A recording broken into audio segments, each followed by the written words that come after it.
ઓમ શ્રી પરમ કૃપાળુ દેવાય નમઃ.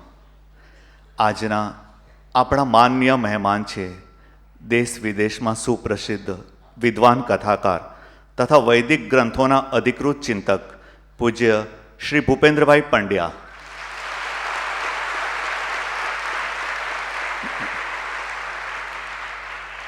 ઈસવીસન 1963માં મુંબઈમાં શ્રી પુરુષોત્તમભાઈ તથા શ્રીમતી ગોમતીબેન પંડ્યાના ધર્મ સંસ્કાર સમૃદ્ધ કુટુંબમાં જન્મેલા પૂજ્ય શ્રી ભૂપેન્દ્રભાઈને સૌ પ્રેમથી ભાઈશ્રી કહી સંબોધે છે. માત્ર 2 વર્ષની ઉંમરે જ્યારે હજુ ગુજરાતી ભાષા પણ કાલી ઘેલી બોલતા હતા ત્યારે પણ સંસ્કૃત શ્લોકોનું ઉચ્ચારણ તેઓ સરળતાથી કરી શકતા હતા.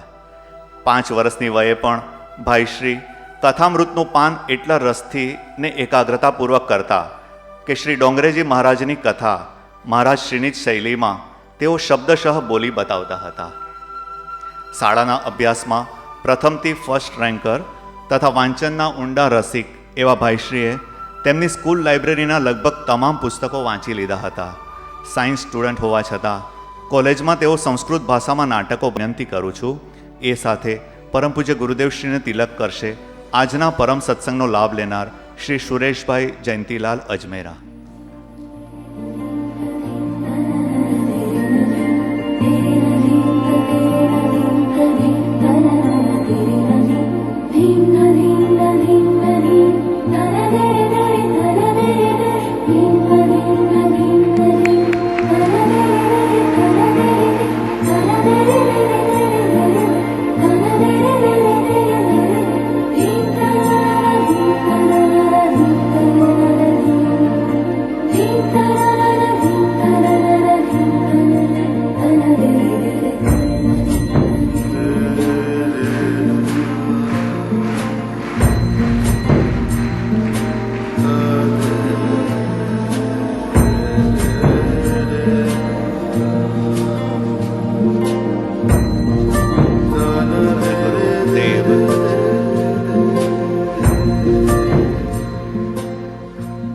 આજની ધર્મસભાને પોતાના રસ પ્રચુર ઉદ્બોધનથી લાભાન્વિત કરવા પૂજ્ય ભાઈશ્રીને વિનંતી કરું છું. ઓમ.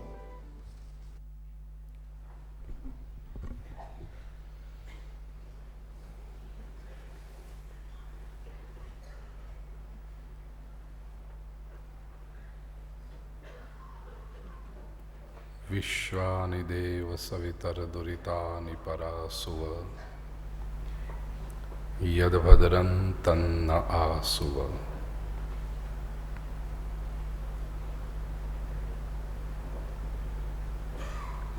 વિશ્વના સર્વ દેવો આપણા માટે મંગલમય વિચારો લઈ આવો અને જે કંઈ કલ્યાણકારી છે તે આપણા પ્રાણને સમૃદ્ધ બનાવે.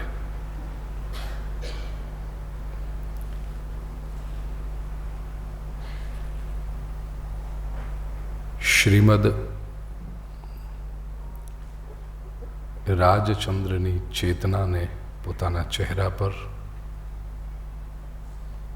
અને એમની ઉર્મિઓને અંતરમાં ધારણ કરીને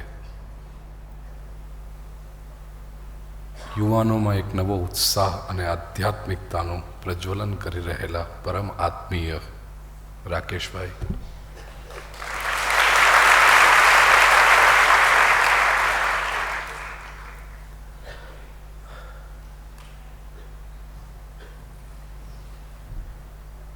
આત્માની રીતે તો એક જ હોઈએ પણ શરીરની રીતે જે સેતુ બનવાનું કામ ખાસ કરીને આ કાર્યક્રમ માટે કર્યું છે તે અમારા મહેન્દ્રભાઈ પારેખ અને આપ સૌ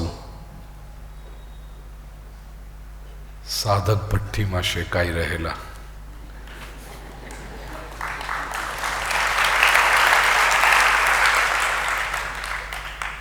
ઉન્નત જીવો.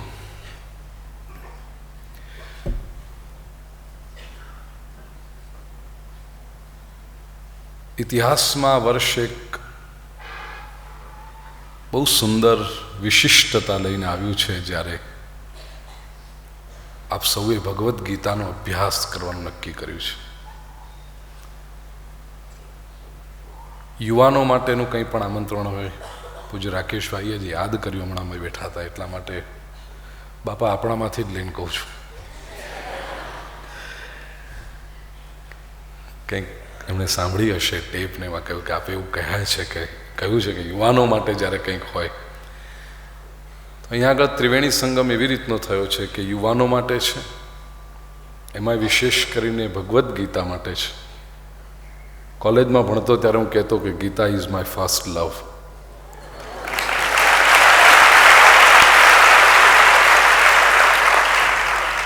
આ શરીરે જ્યારે પ્રવચન કરવાની શરૂઆત કરી ત્યારે સૌ પહેલું પ્રવચન 14 વર્ષની ઉંમરે ભગવદ્ ગીતાના 12મા અધ્યાય પર કર્યું હતું, માધવબાગની અંદર ભક્તિ યોગ પર. અને ત્યારથી માંડીને શા માટે ગીતાની આટલી આવશ્યકતા છે, અને ત્રિવેણી સંગમનો ત્રીજો ખૂણો છે આત્મતત્વની પ્રાપ્તિ માટેની જિજ્ઞાસા લઈને બેઠેલા આપ સૌ. ગીતાની આવશ્યકતા શું છે? ગીતા કોઈ એક સંપ્રદાય વિશેષનો કે કોઈ એક ધર્મ વિશેષનો ગ્રંથ નથી. ગીતાને હિન્દુ ધર્મનું બાઇબલ કહેવું એ ગીતા, હિન્દુ ધર્મ અને બાઇબલ ત્રણેયનું અપમાન છે.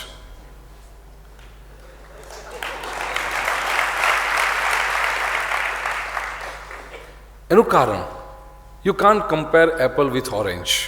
An apple is an apple and an orange is an orange. Gita Gita છે. ગીતા કોઈક એક ધર્મના, અને આજનો સમગ્ર વિશ્વનો બુદ્ધિમાન વર્ગ, કેવળ ભારતની વાત નથી કરતો, કેવળ સનાતન વૈદિક સંસ્કૃતિની વાત નથી કરતો, કોઈ સંપ્રદાયની તો ચર્ચાને સ્થાન જ નથી. અહીંયા જ્યારે વિશાળતાનો અભિગમ લઈને આપણે બેઠા છીએ ત્યારે સમગ્ર વિશ્વનો બુદ્ધિમાન વર્ગ ગીતા તરફ આકર્ષાયો છે. બીજી એક વાત જે આકર્ષે છે બુદ્ધિમાન વર્ગને, આજે તમે વિશ્વમાં વાત કરો ને ઇન્ટેલેક્ચ્યુઅલ લેવલ પર, સાદી ભાષામાં કહું કોઈને ઇમ્પ્રેસ કરવા માગતા હો, વટ પાડવા માગતા હો તમારો, તો તમારે ઝેન વિશે વાત કરવી જોઈએ.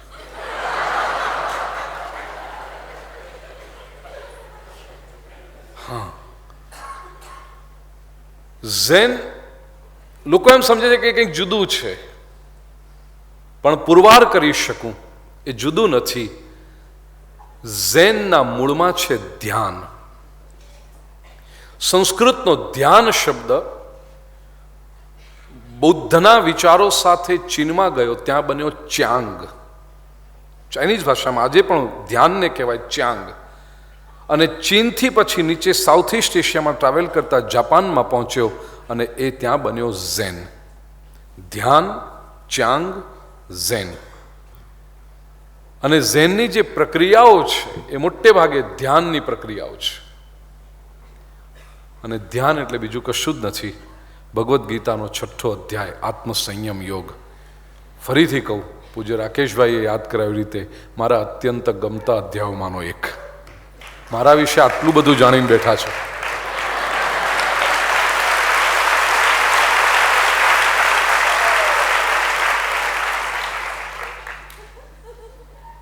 અને તેથી મેં કહ્યું કે શરીર જુદા છે, આત્મા અભિન્ન છે.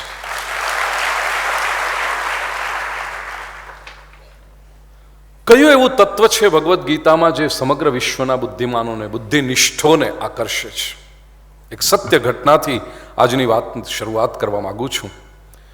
થાઈલેન્ડમાં બનેલી આ ઘટના, ઇતિહાસના ચોપડે નોંધાયેલી આ ઘટના,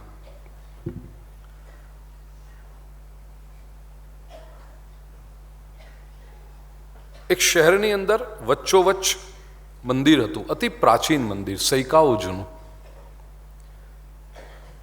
શ્રદ્ધાથી લોકો એ મંદિરની પૂજા કરે અને ત્યાં બુદ્ધની માટીની પ્રતિમા હતી, મૃતિકાની પ્રતિમા, લોકો પૂજા કરતા હતા. શહેરનો વિકાસ થયો. જ્યાં આ મંદિર હતું ત્યાંથી જ મોટો હાઈવે નીકળવાનો હતો, એટલે હવે મંદિરને હટાવવું જરૂરી બન્યું. સરકારે ખૂબ મોટી જમીન આપી, મંદિર બાંધવાનો ખર્ચો આપ્યો, નવું મંદિર તૈયાર થઈ ગયું. હવે જૂના મંદિરમાંથી આ બુદ્ધની જે માટીની પ્રતિમા છે એને લઈ જવાની હતી નવા મંદિરમાં. ખૂબ મોટો ઉત્સવ, શોભાયાત્રા કાઢવાની હતી. બધા લોકો નાચતા ગાતા ભગવાનની ધૂન બોલાવતા ઉત્સવપૂર્વક શોભાયાત્રામાં લઈ જતા હતા. અને યોગાનુયોગ એવો કે અડધે શોભાયાત્રા પહોંચી હશે ત્યાં અચાનક વરસાદ શરૂ થયો. સંખ્યા હજારોમાં. પણ જેવો વરસાદ શરૂ થયો કે લોકોનું આખું ટોળું હુડુડુડુડુડુ કરતું, લોકોનું કાંઈ કહેવાય નહીં.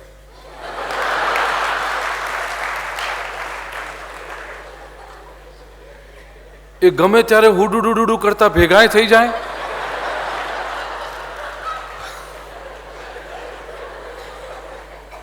અને કંઈક બહાનું મળે એટલે પાછા હુડુડુડુડુ કરતા. ગણીને 5-7 જણા જે નિષ્ઠાવંતો હશે એ રહ્યા. અને એમને ચિંતા થઈ કે માટીની પ્રતિમા છે, આ પ્રતિમાને બચાવશું કેમ? વરસાદ વરસી રહ્યો છે. ગમે ત્યાંથી કંઈક દોડીને પ્લાસ્ટિકની વ્યવસ્થા કરી મોટું પ્લાસ્ટિક પ્રતિમાની ઉપર ઢાંકી દેવામાં આવ્યું. અને લોકોએ જોયું કે આ કંઈ વરસાદ અટકે એમ લાગતું નથી. હવે આગળની શોભાયાત્રા આવતીકાલે જ આપણે શરૂ કરીશું.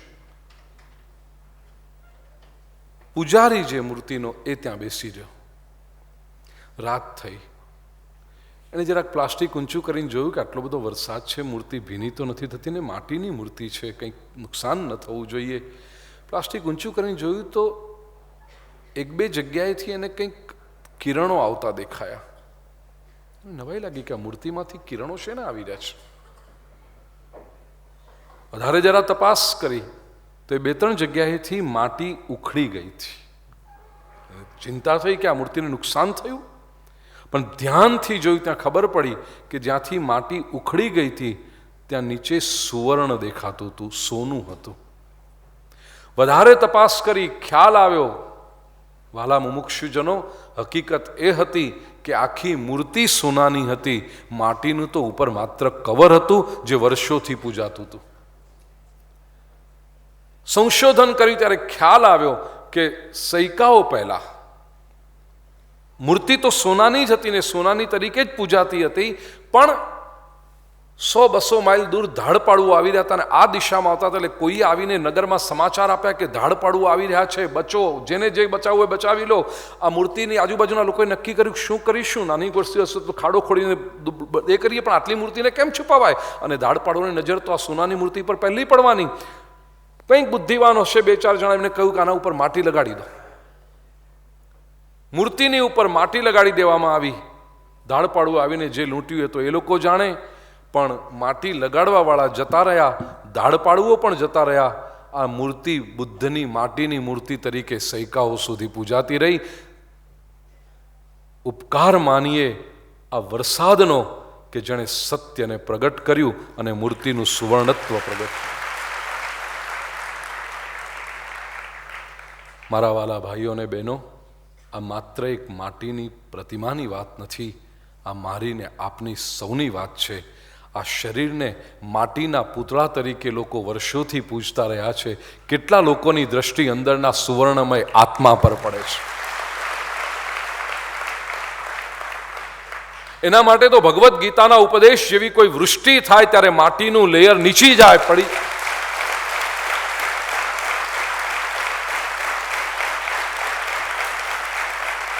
અને મારીને તમારી અંદર રહેલા સુવર્ણત્વનો બીજા કોઈને તો થવો હોય તો થાય, ન થવો હોય તો એના નસીબ, પણ આપણને અવશ્ય પરિચય થાય કે આપણો આત્મા સુવર્ણમય છે. હંસઃ શુચિ સદ વસુરંતરિક્ષ સદઘોતા વેદી સદ અતિથિર દુરોણ સત નૃષદ વર સદૃત સદવ્યોમ સદબ્જા ગોજા રિતજા અદ્રિજા ઋતમ બૃહત. કઠોપનિષદમાં યમરાજા નચિકેતને ઉપદેશ કરે છે.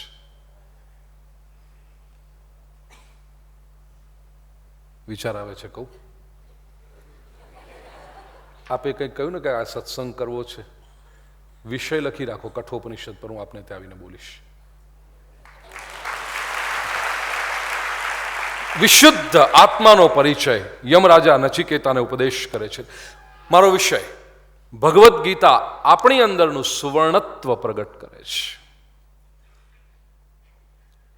વર્ષો પહેલા મેં એક આઉટલાઇન સ્કેચ બનાવેલો ભગવદ્ ગીતા શું આપે છે અને એ વિષયને નામ આપ્યું હતું ગીતા વિષાદથી મોક્ષ સુધી. આજે 10 વર્ષ પછી એ મુદ્દા તો એમના એમ રહેશે, પણ આંતરિક સમૃદ્ધિ ઈશ્વરની કૃપાથી જે પ્રાપ્ત કરી છે એ આપની સાથે વહેંચવી છે. ગીતાની શરૂઆત વિષાદથી થાય છે. આપ સૌ અધ્યયન કરી ગયા છો. ગીતાના પહેલા અધ્યાયમાં પાંડવો અને કૌરવો સામ સામે ઊભા છે. પહેલા અધ્યાયના 21મા શ્લોકમાં અર્જુન ભગવાન શ્રી કૃષ્ણને કહે છે, સેનયોરુભયોર મધ્યે રથમ સ્થાપય મેચ્યુત. હે અચ્યુત, બંને સેનાઓની વચ્ચે લઈ જઈને મારો રથ ઊભો રાખો. યાવદેતાન નિરીક્ષેહમ યોદ્ધુકામાન અવસ્થિતાન કૈર્મયા સહ યોદ્ધવ્યમ અસ્મિન રણ સમુદ્યમે. હું જરા જોઈ તો લઉં આ રણ સંગ્રામની અંદર મારે કોની સાથે લડવાનું છે. વિચાર કરજો, શ્રી કૃષ્ણ પરમાત્માનું પ્રતીક છે, અર્જુન મારું તમારું આપણા સૌનું પ્રતીક છે. આ જીવનનો સંગ્રામ છે ડગલે ને પગલે. અને પહેલા અધ્યાયની અંદર સંગ્રામની શરૂઆતમાં જીવાત્મા પરમાત્માને એક આજ્ઞા કરે છે, લઈ જાઓ બંને સેનાઓની વચ્ચે. કારણ કે એ પરમાત્માની નમ્રતા, હ્યુમિલિટીને સમજી નથી શકતો. પરમાત્મા સારથી બન્યા છે not by default but by choice.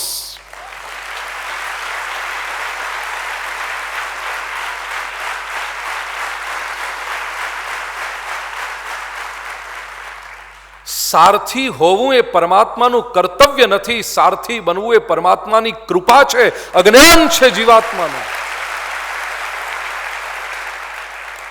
કે ઈશ્વરની આ કૃપાને સમજી શકતો નથી અને આજ્ઞા કરે છે કે લઈ જાઓ બંને સેનાઓની વચ્ચે મારા રથને. ખરેખર તો એને કહેવું જોઈતું હતું કે આપને જે યોગ્ય લાગે તે 18મા અધ્યાયમાં કહેશે. અત્યારે નથી કહેતો, અત્યારે આજ્ઞા કરે છે. અને શ્રી કૃષ્ણનું તો એક્સપ્રેશન એક જ છે, સ્માઇલ ઇન હિઝ ફેસ.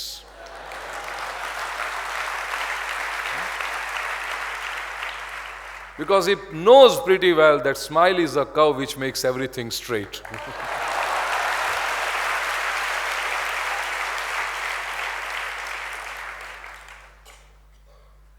લઈ આવ્યા બંને સેનાની વચ્ચે, જોઈ લે. બોલ્યા જ નથી કશું. આપ જુઓ પહેલા અધ્યાયમાં શ્રી ભગવાન વાચ છે જ નહીં, બોલ્યા જ નથી. હા તું કહે છે ને લાવું છું, લે. ઈશ્વર આ જ કરે છે ભાઈ. जो तुम चाहते हो वही ईश्वर करता. प्रश्न यह है तुम चाहते हो सही? चाह तुम्हारी है, कृपा ईश्वर की है. બંને સેનાઓની વચ્ચે રથ લઈને આવીને ઉભો રાખ્યો છે. જોયું અર્જુને કે ઓહો, મારે તો મારા સાથે જ લડવાનું છે, અપને હી હૈ. અને અર્જુને કહ્યું, सीदंती मम गात्राणि मुखंच परिशुष्यति वेपथुश्च शरीरे मे रोमहर्षश्च जायते गांडिवं स्रंसते हस्तात्वक्चैव परिदह्यते न च शक्नोम्यवस्थातुं भ्रमतीव च मे मनः निमित्तानि च पश्यामि विपरीतानि केशव. સરળ સીધો અનુવાદ કરું, સીદંતી મમ ગાત્રાણી, મારા ગાત્રો શિથિલ થઈ રહ્યા છે. મુખંચ પરિશુષ્યતિ, મારા મુખમાં શોષ પડી રહ્યો છે. વેપથુશ્ચ શરીરે મે, મારા શરીરમાં કંપારી છૂટે છે. રોમહર્ષશ્ચ જાયતે, મારા રૂંવાડા ઊભા થઈ રહ્યા છે. ગાંડીવં સ્રંસતે હસ્તાત, ગાંડીવ ધનુષ્ય મારા હાથમાંથી સરી પડે છે. ત્વક્ચૈવ પરિદહ્યતે, મારી ચામડી બળી રહી છે. ન ચ શક્નોમ્યવસ્થાતુમ, અવસ્થાતુમ ન શક્નોમી, ઊભો રહી શકતો નથી. ભ્રમતી વચ મે મનઃ, મારું મન જાણે ચક્કર ચક્કર ભમે છે.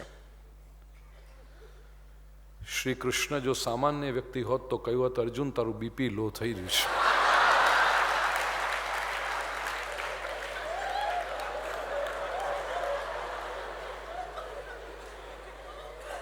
લીંબુ શરબત પી લે.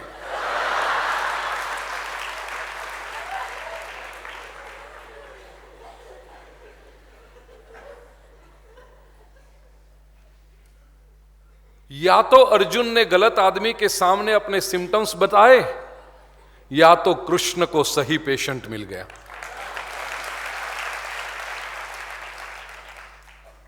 અર્જુન ને એ જોઈતું હતું કે કૃષ્ણ કે અરે અરે હાલ હાલ છાવણીમાં ભેગા, આવું બધું થાય છે, लेकिन उसने अपने सिम्टम्स गलत आदमी के सामने रख दिए। गुरु हमेशा शुरुआत में गलत आदमी ही लगता है,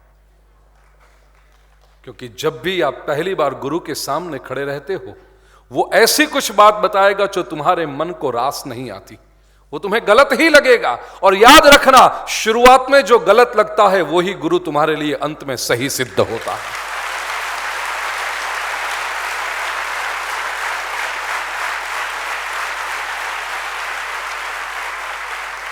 क्योंकि शुरुआत में अगर तुमने सही खोजने कहा है आपड़ी हारे ज બધું હારે મળે છે, તો તમારો સમજી ગયા ને?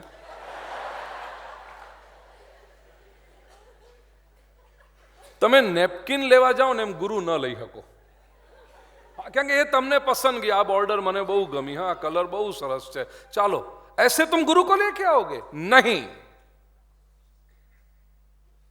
अर्जुन को गलत आदमी मिल गया और अंत में वही सिद्ध हुआ। કારણ કે અર્જુન ને જોઈતું તું એમ કહેવા વાળો કોઈક મળે કે નીકળ અહીંયાથી, ચાલ હવે। और कृष्ण ने कहा दूसरे अध्याय में, जाता कहां है, ठहर। બીજો અધ્યાય પણ અર્જુન એક કામ બહુ સરસ કર્યું ભાઈ, સમર્પણ કરી દીધું।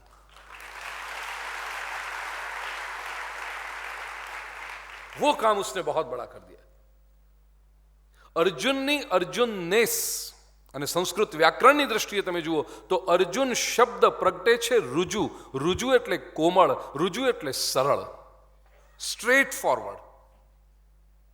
મર્યાદિત સમયમાં વાત કરવાની છે એટલે કહું, ત્રીજા અધ્યાયની શરૂઆતમાં અર્જુન શ્રી કૃષ્ણને કહે છે, વ્યામિશ્રેણેવ વાક્યેન બુદ્ધિમ મોહયસી વમે તદેકમ વદ નિશ્ચિત્ય યેન શ્રેયો હમાપ્નુયામ। ભગવાન આડીઅવળી વાતો નહીં કરો, આવું કહેવાય? આવું કહેવાય? વ્યામિશ્રેણેવ વાક્યેન બુદ્ધિ, તમે આ બધી ગોળ ગોળ વાતો કરો છો ને એમાંથી મારી બુદ્ધિ મોહિત, ये हिम्मत उसकी? तदेकम वद निश्चित्य, एमांथी एक निश्चित करीने मने को। पण अर्जुननी आ स्ट्रेट फॉरवर्डनेस, विश्वभरमा प्रभुनी कृपाथी प्रवास करूं त्यारे हुं कहूं, मने युवा पेढ़ी, मारी ने राकेशभाई वच्चे एक समानता है कि अमने बंनेने युवानो बहु गमे छे, अमे बंने छीए।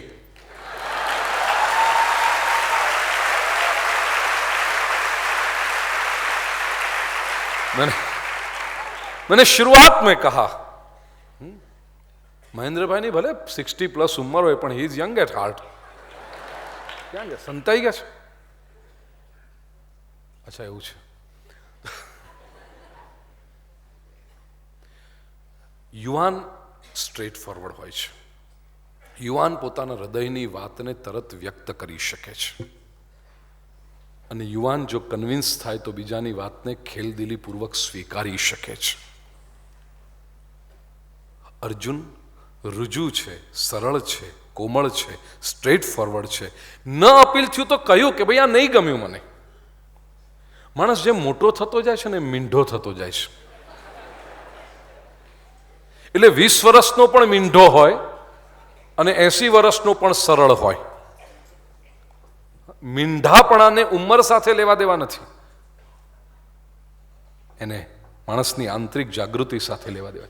અર્જુન સરળ છે, એણે સમર્પણ કર્યું। એટલે ગીતાનો બીજો મુદ્દો છે આશ્રય।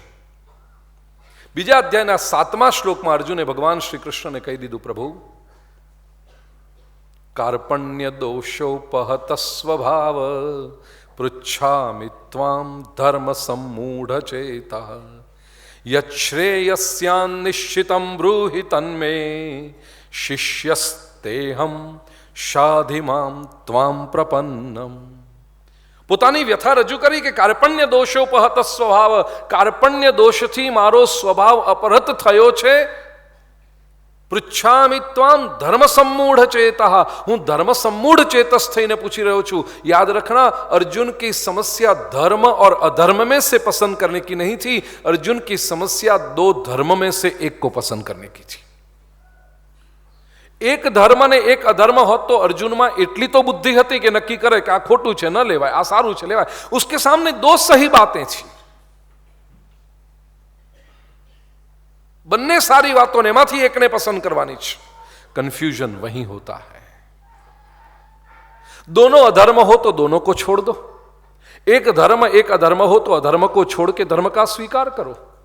लेकिन दोनों धर्म हो और दोनों में से केवल एक का स्वीकार करना हो, कैसे करोगे? યુવાનો છો ને, સાંસારિક દ્રષ્ટાંત આપું.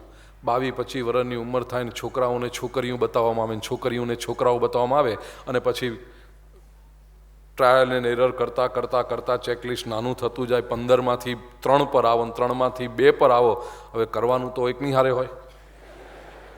એ 2માંથી એકને પસંદ કરતા કેટલી તકલીફ થાય છે કે બંને ભણેલા છે ને બંનેના ફેમિલી સારા છે ને બંને દેખાવમાં સારા છે ને બંને બધું સરસ છે ને બંને, હવે એક ને શું કરવું? दोनों अच्छे हैं, एक को पसंद करना है. હવે આટલો નાનકડો એક સાંસારિક નિર્ણય લેતા જો આ થતું હોય તો બે ધર્મમાંથી એકની પસંદગી કરવાની છે, અને જેની ઇમ્પેક્ટ આવનારા હજારો વર્ષો પર પડવાની છે. એક સમાજની ઉપર પણ અને અર્જુનના પોતાના આત્મિક વિકાસની ઉપર પણ. એના જન્મ જન્માંતર સુધી અસર થવાની. અને તેથી એણે કહ્યું, પૃચ્છામિ ત્વામ ધર્મ सम्मूढ़ चेता યત શ્રેયસ્યાન નિશ્ચિતમ બ્રૂહિ તન્મે. ખૂબ મોટી ગાઈડલાઈન આપણા સૌને માટે આપી. અર્જુને કહ્યું, યત શ્રેય, જે શ્રેય હોય, જે કલ્યાણ હોય એ નિશ્ચિત કરીને મને કહો. શિષ્યસ્તેહમ શાધિમામ ત્વામ પ્રપન્નમ. અહમ તે શિષ્ય, પ્રભુ હું તમારો શિષ્ય છું, ઉપદેશ કરો મને. ત્વામ પ્રપન્નમ, હું તમારા શરણે આવ્યો છું. સરસ એ કર્યું કામ અર્જુને, એણે શ્રેય માંગ્યું. દુનિયામાં મોટા ભાગના લોકો પ્રેયના શિકાર બને છે. આ બેમાંથી એક ચોઈસ કરવાનો છે, પ્રેય અને શ્રેય. ઘણી વસ્તુઓ આપણને પ્રિય લાગે છે અને ઘણી વસ્તુઓ આપણા માટે કલ્યાણકારી હોય છે. અર્જુન કહે છે, મને શ્રેય બતાવો. શરણાગતિ આ બહુ સરસ વસ્તુ છે. શાંત થયો. બીજા અધ્યાયનો 10મો શ્લોક શું જોજો? તુષ્ણીમ બભૂવ. જ્ઞાન જેને પ્રાપ્ત કરવું હોય ને એને શાંત બનવું પડે છે. અને શાંત બનવું એટલે માત્ર શબ્દો ન કહેવા એવું નહીં, પણ વિચારોનો કોલાહલ પણ શમાવી દેવો, તો જ જ્ઞાન પ્રાપ્ત થઈ શકે. ભાઈ, તો મોટા ભાગે એવું થાય, શબ્દોથી ન બોલીએ, મોઢું બંધ રાખીએ, પણ વિચારોનો કોલાહલ તો એટલો થતો હોય કે આપણે જ્યારે કોઈકને સાંભળતા હોય ને ત્યારે આપણે એનાલિસ્ટ બનીને બેસતા હોઈએ છીએ. આ બરાબર છે, આ બરાબર છે, અમે સાંભળ્યું તો એ પ્રમાણે જ છે. યસ, નહીં, આ બરાબર નથી.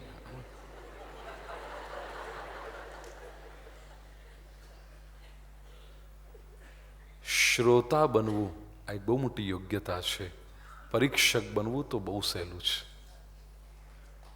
અને હંમેશા યાદ રાખજો, પ્રાપ્ત હંમેશા શ્રોતા કરતો હોય છે, परीक्षक तो हो त्यानो त्याज रहतो है. कारण जो तुम्हें पसंद था, जो तुम्हारे दिमाग में बैठा हुआ था, उसको तुमने टिक कर दिया. એટલે જે તમારી માન્યતા હતી તમે પાકી કરી, અને કંઈક નવું હતું પણ તમારી કલ્પનાની વિરુદ્ધનું હતું, જુદું હતું, તમારા વ્યાપની બહારનું હતું, એના પર ચોકડી મારી એટલે એ પ્રાપ્ત ન થયું. એટલે જે એકડો ઘૂંટતા હતા એ જ એકડો ઘૂંટતા રહ્યા, બગડા પર ગયા જ નહીં. આ તો વધારાનું કંઈક આવ્યું, આગળ વધ્યા જ નહીં. અર્જુન પરીક્ષક ન બન્યો, અર્જુન શ્રોતા બન્યો.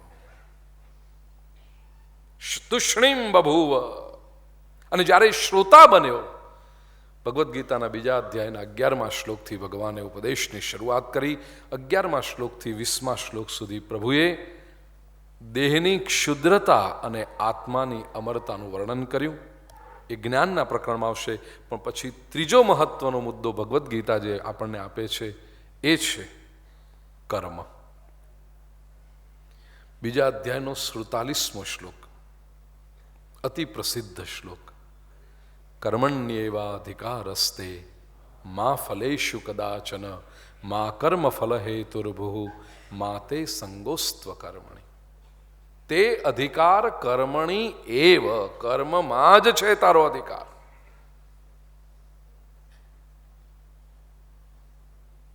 હું હંમેશા એક કહું કે ભગવદ્ ગીતાને સંસ્કૃતમાં સમજવાનો જે આનંદ આવે છે ને એ અનુવાદોમાં નથી આવતો.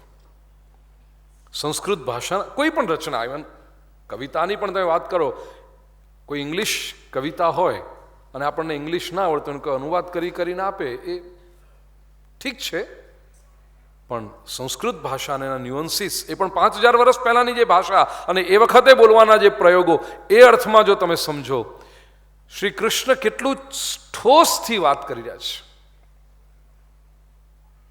તે અધિકાર કર્મણી એવ, તારો અધિકાર કર્મમાં જ છે. એવ એટલે જ.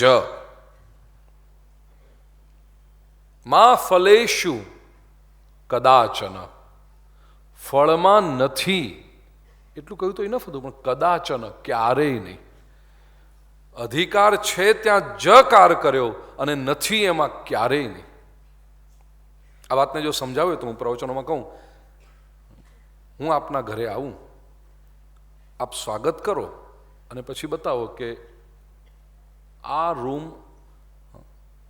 આપને આ રૂમમાં જ રહેવાનું છે. જકાર કેવો ખૂંચે ત્યાં આગળ, આ જ રૂમમાં રહેવાનું છે. ભલે ઠીક, પાછું તમે સ્પષ્ટતા કરો, બીજા કોઈ રૂમમાં નહીં. ખબરદાર જો પગ મૂક્યો તો, અને ત્યાંય તમે ન અટકો, કદાચન ક્યારેય નહીં. કેવું લાગે? શ્રી કૃષ્ણ એ કહી રહ્યા છે કે તારું ડોમેઇન આટલું, તારો અધિકાર ક્ષેત્ર કર્મનું છે,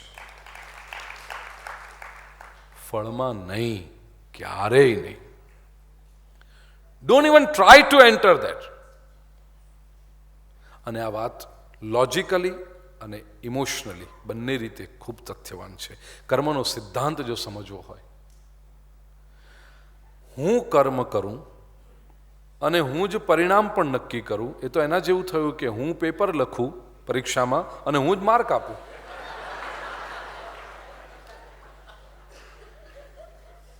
એ કેવી રીતે? હું જો પેપર લખું તો એને માર્ક આપવા વાળો બીજો જ હોય તો જ પરિણામ સાચું કહેવાય. બીજું, કર્મ વર્તમાનમાં હોય છે, ફળ ભવિષ્યમાં હોય છે.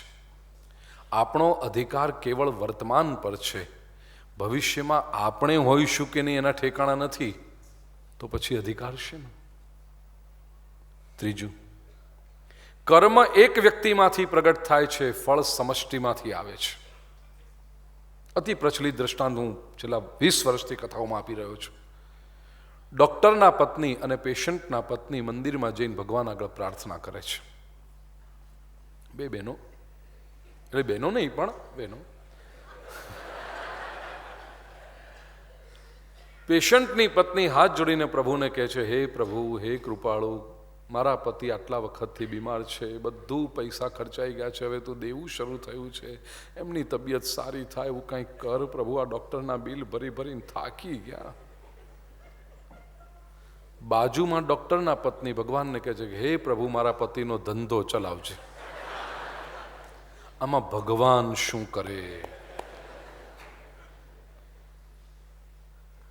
સૌરાષ્ટ્રના કવિએ કહ્યું ને કે ઘડવૈયા, મારે ઠાકોરજી નથી થવું. બહુ અઘરું છે ભગવાન થવું. હાથ જોડવા બહુ સહેલા, ત્યાં સામે રહેવું બહુ ખોટું. આપણે ઘરમાં 5 જણાના મન સાચવી શકતા નથી, આ અબજો લોકોના મન સાચવવા બહુ અઘરું. કારણ કે દરેક જણના તુંડે તુંડે મતિર ભિન્ના. એક જણ એક માગે, બીજો બીજું માગે, ત્રીજો ત્રીજું માગે, બધાને રાજી કરવા અશક્ય છે. તમે ઘરના 5 જણને રાજી કરી શકો છો? તમારા ઘરમાં એક શાક છે જે બધાને ભાવતું હોય, બટાટા સિવાય, અને તમે તો એ ન લો.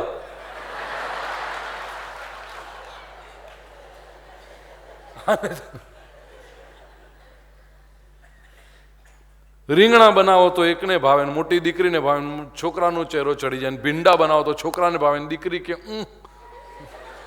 તમારી પાસે એક શાક નથી, બોલો રાજી રાખવા જેવું બધાને. તો આટલી મોટી દુનિયાના દરેક લોકોને પ્રસન્ન કરવા અઘરું છે. કર્મમાં જ આપણો અધિકાર હોય, ફળ તો એને જ સોંપાય, આપણે રખાય જ નહીં. અને અધ્યાત્મની ભક્તિની રીતે જો જોઈએ ને, ઠીક છે શરૂઆતમાં કર્મ કરીએ નક્કી કરે કે આવું મળવું જોઈએ, આમ થવું જોઈએ, I wish this is right for me. 5-10 વર્ષ જવા દો ને, બધું ખબર પડે છે કે આ ખોટું હતું. પરણેલાઓને પૂછજો.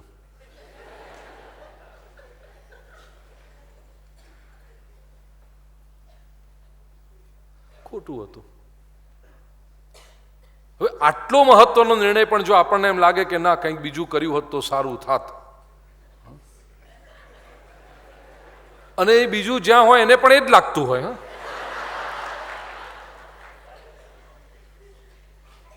તો શું આપણે નક્કી કરી શકીએ છીએ આપણા માટે સારું શું છે?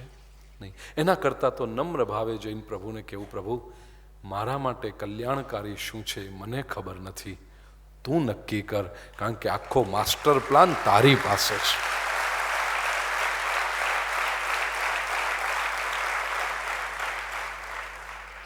હું તો માત્ર એક રૂમ અને રૂમના પણ મર્યાદિત સ્ક્વેર ફીટ જોઉં છું, આખો માસ્ટર પ્લાન તારી પાસે છે, પ્રભુ તું નક્કી કર. આને કહેવાય પૂર્ણ સમર્પણ.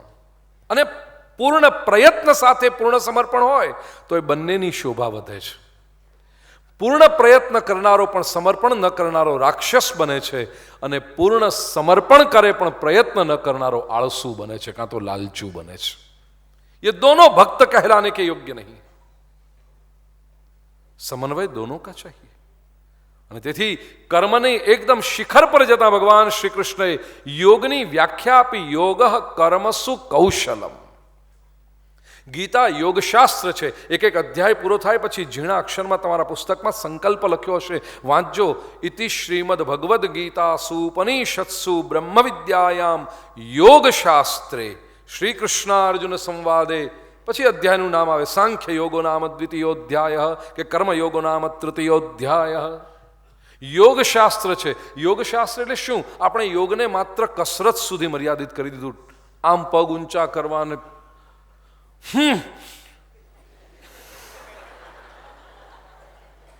ખોટું નથી. હા ભાઈ, અમારા મિત્રો છે બધા જે તમને કરાવે છે, બહુ સારા મિત્રો છે આપણા બધા, અને સારું કામ કરી રહ્યા છે. પણ યોગ ત્યાં પૂરો થતો નથી. It's just the tip of an iceberg. યોગ એટલે શું? અને શાસ્ત્ર છે. શાસ્ત્રની એક પરિભાષા હોય કે કોઈ પણ ટર્મિનોલોજી આવે ત્યારે એને ડિફાઇન કરી દેવી પડે કે હવે પછી આ શબ્દ આ શાસ્ત્રમાં વપરાશે એ આ અર્થમાં હશે. ફિઝિક્સ હોય, કેમિસ્ટ્રી હોય, બાયોલોજી હોય, સાયકોલોજી હોય, ઇકોનોમિક્સ હોય, લો હોય, કોઈ પણ આ બધા અભ્યાસુઓ છો, વિદ્યાર્થીને ભણેલા ગણેલા છે. કોઈ લીગલ ડોક્યુમેન્ટ કરો તો લેસર અને લેસી, તો લેસર કોણ કોણ એ શરૂઆતમાં પહેલા પેરેગ્રાફમાં જ આવી જાય, પ્રિએમ્બલમાં જ, કે આ લેસર હેન્સ 434 ડેઝ, કે લેસી આટલા લોકો. ભગવદ્ ગીતા એ શાસ્ત્ર છે, યોગ શાસ્ત્ર છે. તો યોગ એટલે શું? કૃષ્ણ ડેફિનેશન આપી દીધી બીજા અધ્યાયના 50મા શ્લોકમાં. યોગ કર્મસુ કૌશલમ. યોગ એટલે એક્સેલન્સ ઇન એક્શન. અને બીજું સમત્વં યોગ ઉચ્યતે. સમત્વ, ઇક્વોનિમિટી ઓફ માઇન્ડ. બદલાતી પરિસ્થિતિમાં મનને સ્થિર રાખવું એને કહેવાય યોગ. આ બે વસ્તુ જો આપણામાં આવી જાય એટલે એક્સેલન્સ ઇન એક્શન, શ્રેષ્ઠ કર્મ કરીએ અને પરિણામ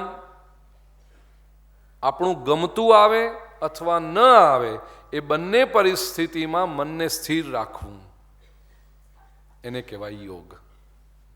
અને એ શીખવવાનું શાસ્ત્ર એટલે ભગવદ્ ગીતા. આજના યુગમાં આટલા માટે જરૂર છે આની ગીતાની. કાજે ડગલે પગલે કંઈક થાય, ફળ નહીં મળ્યું, આ વાત જ ખોટી. ફળ નહીં મળે એવું થાય જ નહીં. ફળ ગમતું નહીં મળ્યું. દરેક કર્મ ફળ તો આપે જ છે, પણ નથી મળ્યું આપણે કહીએ ત્યારે આપણે એમ કહેવા માંગીએ છીએ કે મને જે જોઈતું હતું એ ન મળ્યું.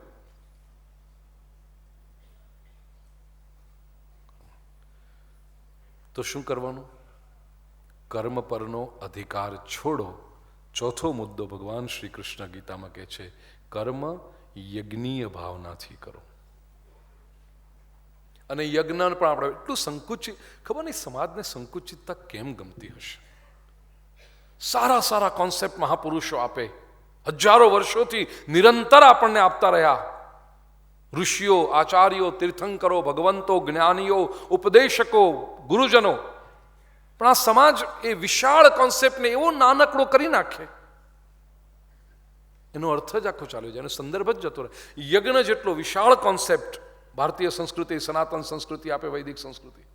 અને લોકો યજ્ઞ એટલું એટલું સમજ્યા, લાકડા બળે છે, અંદર જવ, તલ, ગોમે છે, ઘી નાખે છે, સ્વાહા સ્વાહા સ્વાહા થાય છે.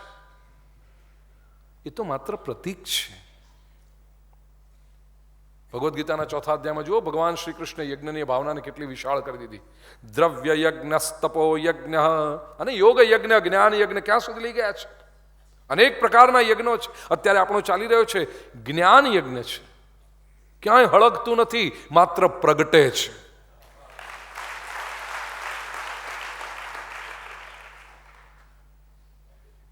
જ્ઞાન યજ્ઞ છે. તો યજ્ઞ એટલે યજ્ઞ છે. તદર્થં કર્મ કૌંતેય મુક્ત સંગ સમાચર. તદર્થમ કર્મ, પરમાત્માને માટે કર્મ કર, ઈશ્વરને માટે કર્મ કર. તકલીફ ક્યાં થાય છે? તું તારા માટે કર્મ કરે ત્યારે પ્રોબ્લેમ થાય છે ને અર્જુન. તું તારા માટે કર્મ કરે, તું વિચારે તને આટલું મળવું જોઈએ, તને ન મળ્યું, તું વચ્ચે આવ્યો તેથી ને. અપને કો છોડ, ઉસમેं મિલીન હો જા, फिर जो हो रहा है सही हो रहा. તદર્થમ, બે શબ્દો સંસ્કૃત ભાષાના સમજી લેજો, મદર્થમ અને તદર્થમ. મદર્થમમાં સમસ્યા છે, તદર્થમમાં ક્રાંતિ છે, અને પરિણામે શાંતિ છે, ભ્રાંતિના નિરસન છે. તદર્થં કર્મ કૌંતેય, ઉસકે લીએ કર. વાલા ભક્તજનો, યાદ રાખજો, આજે સાંજે શાંતિથી બેસીને અડધો કલાક થોડુંક ચિંતન કરજો. તમારા જીવનમાં જે આનંદના ટાપુ રચાયા હશે એને જો તમે યાદ કરી શકો અને એ આનંદ શા માટે થયો એના કારણ સુધી પહોંચી શકો, તમને એટલું ચોક્કસ લાગશે કે वो मूल कारण था तुमने अपने आप को खो दिया, भुला दिया, तुमने दूसरे के लिए कुछ किया. आनंद वहीं से आता है. પોતાના માટે કરો અને મળે તોય આનંદ નહીં થાય, કહી રાખું છું. और दूसरे के लिए करो, इच्छित परिणाम नहीं आया फिर भी आनंद होगा. दोनों को समझना. પોતાના માટે કરશો, તમારું ધાર્યું થશે તોય આનંદ નહીં મળે, સુખ મળશે. પણ બીજાના માટે કરશો, બંનેમાંથી કોઈનું ધાર્યું નહીં થાય, છતાં તમને આનંદ ચોક્કસ મળવાનો. તમને ગમતી વાનગી લઈને તમે બેઠા, સરસમાં સરસ વાનગી, નામ મને નહીં સૂજે, જવા દો, દરેકને પોતપોતાની ગમતી વાનગી તમે લઈને બેઠા, સારામાં સારી બની, તમને સુખ મળ્યું. એ 15 મિનિટ, 20 મિનિટ, 25 મિનિટ તમે જે જમ્યા હતી. અને ઘણા લોકો તો એવા હોય કે સરસ, મહિના પહેલા આવું કેમ નહોતું બન્યું? આને લે ને,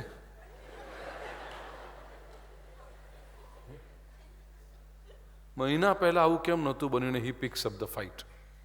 અથવા હવે દર વખત આમ જ બનવું જોઈએ. कौन કરી શકે? या तो तुम अतीत में चले गए या तो भविष्य में चले गए, वर्तमान को तुमने खो दिया. એટલે ઈચ્છેલું મળે તોય તમને આનંદ નહીં મળે, સુખ મળશે. પણ સવારના પહોરમાં મરીન ડ્રાઈવના દરિયા કિનારે તમે વોક લેવા નીકળ્યા છો અને તમને અચાનક યાદ આવે છે આજે તો આપણી બર્થડે છે. બાજુની કોઈક દુકાનમાંથી તમે 15-20 પેકેટ બિસ્કિટના ખરીદી લો છો અને ત્યાં આગળ જે છોકરાઓ રખડતા હોય એક બિસ્કિટ પેકેટ તમે આપો. છોકરાને બિસ્કિટ ભાવે છે કે નહીં કોને ખબર? આપણે ક્યાં પૂછવા ગયા છે કે એની ફેવરિટ ડિશ કઈ છે? પણ અને પૂરેપૂરું તમે આપી શક્યા કે નહીં એ ખબર નહીં. તમારે કંઈક બધું સરસ કરવું હતું, પણ હવે સવારના 7:30 વાગે એમ કઈ દુકાન ખોલી હોય? તમને લાગ્યું ચલો આ છે ને, આમ તો તમને ઈચ્છા હતી કે બહુ સરસ બધાને જમાડીએ આપણે, પણ સવારે 7 વાગે પોસિબલ નહોતું. તમને જે મળ્યું તમે લઈ લીધું. તો ન ઉસકી ઈચ્છા સે હુઆ ન તુમ્હારી ઈચ્છા સે હુઆ, પણ એ 15 જણને બિસ્કિટના પેકેટ આપીને તમે આનંદનો એક નાનકડો ટાપુ લઈને ઘરે જશો. મેં સારું કર્યું છે. आनंद अपने लिए करने में कभी नहीं होता, जब दूसरों के लिए तुम करते हो उसी में होता है. અને કૃષ્ણ કહે છે યજ્ઞ આને કહેવાય, તદર્થં કર્મ કૌંતે. જો જીવનમાં આનંદ જોઈતો હોય તો નક્કી કરજો, દિવસમાં અડધો કલાક પછી જેવી તમારી યોગ્યતા, તમારી ઉન્નતિ ને તમારી શક્તિ ભક્તિ, મારે બીજાને માટે જીવવું છે. મને એક જણે પૂછ્યું કે મહાપુરુષોના ચહેરા પર હંમેશા આનંદ, સમસ્યાઓ તો અમારે હોય ને, ન હોય એવું નથી. હા, અને કોઈ કહેતો હોય કે નથી તો સમજો જુઠ્ઠું બોલે છે. હોય, लेकिन चेहरे पर जो आनंद है क्यों होता है? मैंने कहा इसलिए होता है कि वो तदर्थम जीते हैं, उनका जीवन ही यज्ञ होगा. પોતાના માટે જીવીએ તો તકલીફ ને, जीते ही नहीं अपने लिए, समस्याएं आती हैं चली जाती. હમણાં હરિયાણા ને યુપીમાં કથાઓ હતી, હિસાર અને કાનપુરમાં એક જગ્યાએ પધરાવણી માટે તાળું બનાવવાની ફેક્ટરી. બાપા બહુ સરસ આમ અનુભવ થયો આપણને. પહેલી વખત આમ, બીજી ઘણી બધી ફેક્ટરી, તાળા બનાવવાની ફેક્ટરીમાં કોઈ દી ગયા નહોતા આપણે.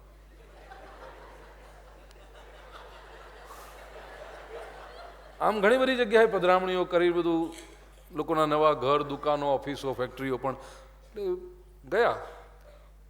જેવા એન્ટર થયા કે ડાબી બાજુ પહેલું મને કે આ ચાવીનો ડિપાર્ટમેન્ટ. મેં કીધું એ તો છેલ્લે હોય ને? મને કે નહીં, એ પહેલે હોતા હૈ. અને તાળા બનાવનારી ફેક્ટરી વાળાએ કહ્યું કે ચાવી પહેલા બને છે, તાળા પછી બને છે. ભગવાને પ્રેરણા આપીને કહ્યું જીવનનો પણ આ જ સિદ્ધાંત છે, સમાધાન પહેલા બનતા હોય છે, સમસ્યાઓ પછી નિર્માણ થતી હોય છે.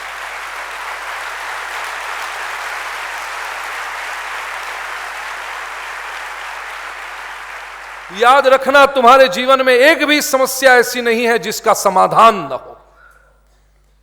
હકીકત यह है, કારણ કે પછી લોજિકલી એમણે સમજાવ્યું કે ચાવીની ડિઝાઇન જે બને એના પ્રમાણે બધા, કોઈ છે નહીં ભાઈ તાળાની ફેક્ટરી વાળો અહીંયા.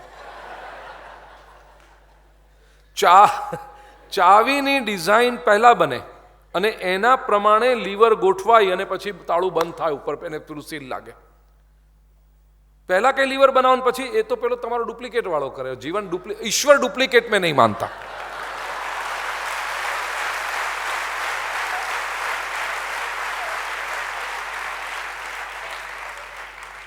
ईश्वर मौलिक होता है भाई, वो मौलिक मौलिक છે. એના પપ્પાનું નામ ઈશ્વરલાલ છે.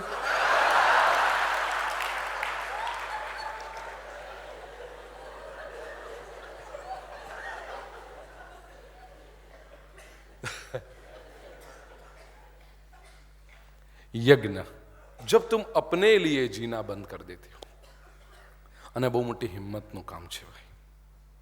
માણસ પોતાના માટે જીવે ને ત્યારે, મારે ઉપર જોવું જોઈએ, આટલા બધા બેઠા છો, હું અહીંયા જ જોઈને બોલું છું. માણસ પોતાના માટે જ્યારે જીવતો હોય છે બહુ સંકુચિતતા આવે છે, અન્યોને માટે જ્યારે જીવતો શરૂ થાય ત્યારે બહુ વિશાળતા એનામાં આવતી હોય છે. યજ્ઞ એ જ પાંચમો સિદ્ધાંત ભગવાન શ્રી કૃષ્ણે આપ્યો છે, ધ્યાન. 6 અધ્યાયના 5મા શ્લોકમાં શ્રી કૃષ્ણે બહુ અદ્ભુત વાત કરી. ઉદ્ધરેદ આત્મનાત્માનમ નાત્માન અવસાદયેત આત્મૈવ હ્યાત્મનો બંધો આત્મૈવ રિપુરાત્મનઃ. Who is my best friend? Myself. And who is my worst enemy? Myself. કોઈ બીજા તરફ આંગળી ચીધવાનો મતલબ જ નથી ભાઈ. જીવનમાં સારું થયું તો એ આપણા પ્રયત્નોથી, આપણા જાગૃતિથી થયું છે, અને જીવનમાં કંઈક ખોટું થયું તો એ આપણી ભૂલથી ને કાં તો આપણી ગાફેલિયતથી થયું છે. બીજાએ મારું ખોટું કર્યું મત કહેના ભાઈ. રાહત ઇન્દોરીના એક શેર મને બહુ ગમે છે, મેં ઘણી કથાઓમાં કહ્યા છે. ઉંગલિયાં यूं ન ઉઠાયા કરો. પોતાની ભૂલ માટે બીજાનો વાંક કાઢવો સહેલો, કાંઈ ન હોય તો એ બીજાની નિંદા કરવી, એ જો પેલાનું તો આમ થયું, બહુ સહેલું. કવિ રાહત ઇન્દોરી કહે છે, ઉંગલિયાં यूं ન ઉઠાયા કરો, खर्च करने से पहले कुछ कमाया करो. उंगलियां यूं न उठाया करो, खर्च करने से पहले कुछ कमाया करो. અને બીજા શેરમાં તો કમાલ કરી છે એણે, जिंदगी क्या है खुद समझ जाओगे, जिंदगी क्या है खुद समझ जाओगे, बारिशों में जाके पतंगे उड़ाया करो.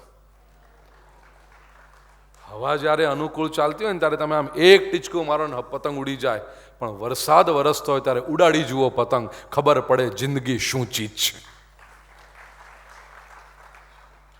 जिंदगी क्या है खुद समझ जाओगे, बारिशों में जाके पतंगे उड़ाया करो, और रात के बाद अगर सहर देख लो, सहर सुबह, रात के बाद अगर सहर देख लो, कुछ फकीरों को खाना खिलाया करो.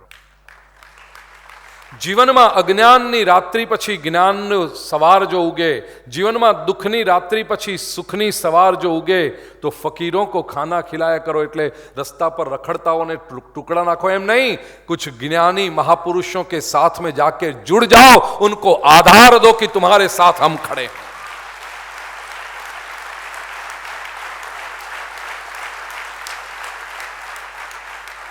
ये तुम्हारी वजह से हमारे जीवन में अज्ञान की रात्रि चली गई, ज्ञान का उजाला होने लगा है. दुख की रात्रि चली गई, सुख का उजाला होने लगा है. उंगलियां यूं न उठाया करो, खर्च करने से पहले कुछ कमाया करो. ધ્યાન ત્યાં છે. ધ્યાન એટલે હમણાં 2-3 મહિના પહેલા કથામાં એક પ્રભુની કૃપાથી વ્યાસપીઠ પરથી પ્રગટ થઈ વાત, અને મેં કહ્યું કે જાગૃતિપૂર્વક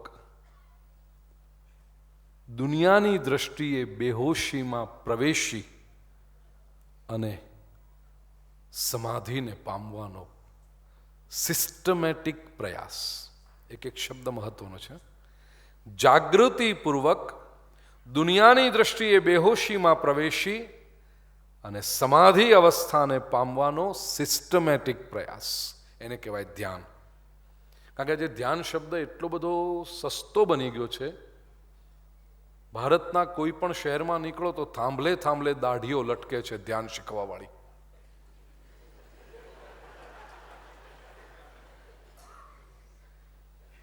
રેકડીઓ ખુલી ગઈ છે, આવો જ આવો, વીકેન્ડમાં ધ્યાન શીખીને જતા રહો, અને ડબ્બામાં નાખતા જાઓ કાંઈક.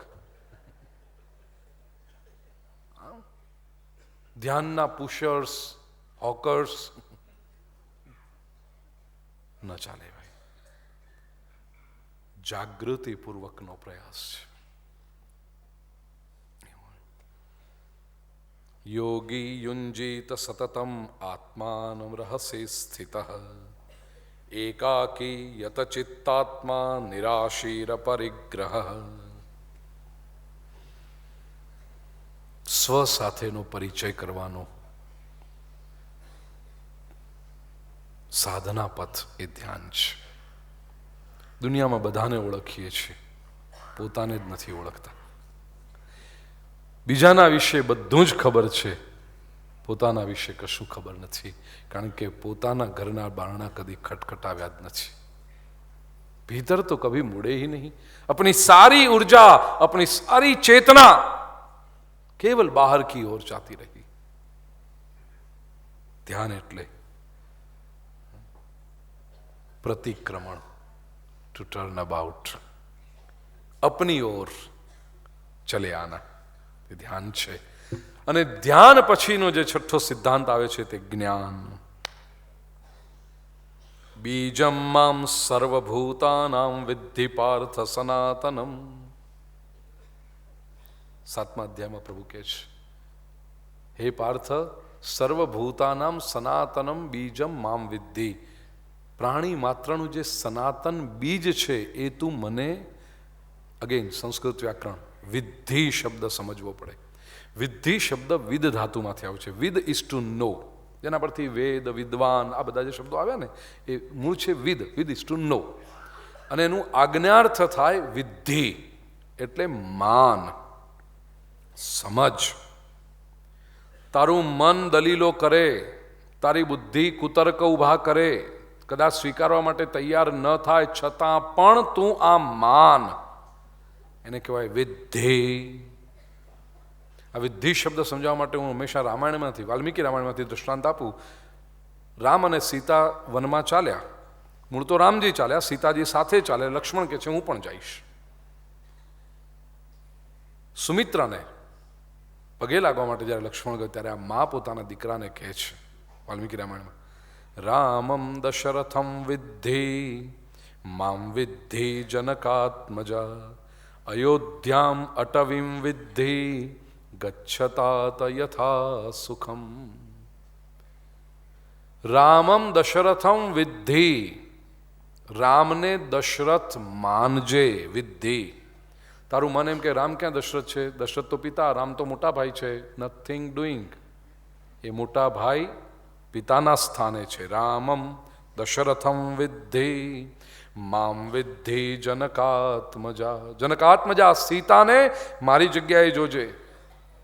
તારું મન એમ કહેશે, બુદ્ધિ દલીલો કરશે, સીતા તો ભાભી છે. નથિંગ ડુઈંગ, મારી જગ્યાએ જોજે. અયોધ્યામ અટવીમ વિદ્ધિ, અયોધ્યાને, એ જંગલને અયોધ્યા સમજજે. તો પછી ગચ્છતા યથા સુખમ, જા દીકરા, તું જ્યાં રહીશ ત્યાં સુખી રહીશ. તારા સુખ ત્યાં નિર્માણ થશે. અને યાદ રાખજો વાલા ભક્તજનો, સુખ બહારની પરિસ્થિતિમાં નથી હોતા. સુખ આપણું સ્ટેટ ઓફ માઇન્ડ હોય છે. જે રીતે આપણે એને પરસીવ કરીએ એ રીતે